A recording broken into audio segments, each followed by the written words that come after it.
দিয়েছে, তারপরে জামার পিস আছে, তুমি একটু মানান করে কাটে দিবা না? আমি তো বিলাস বানাতে পারি না, এমনি কেটে দেবো।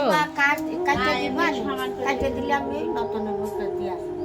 সে তো কাটা যাবে না। যাবে?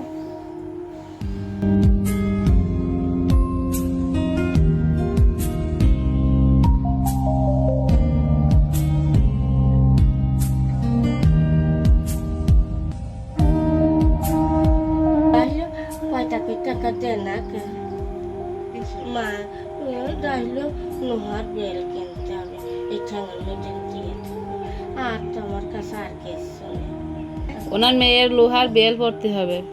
মেয়ের লোহার বেল আসবলে এইখানে এরকম চাকা চাকা হইয়ে রক্ত জমে জমে সেইটা হইল জ্বালা যন্ত্রণা, সব ওই ইয়েতে উঠিয়েছে।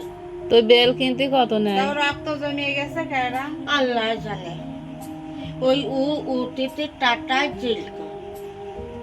কত কষ্ট যে করছে, আর কি এমনি যে হামো দিয়ে ভাত খায়, একবার শুয়ে পড়ে, একবার এক ভাতে খাতে দিয়ে 5 বার শোয়, 5 বার শোয়।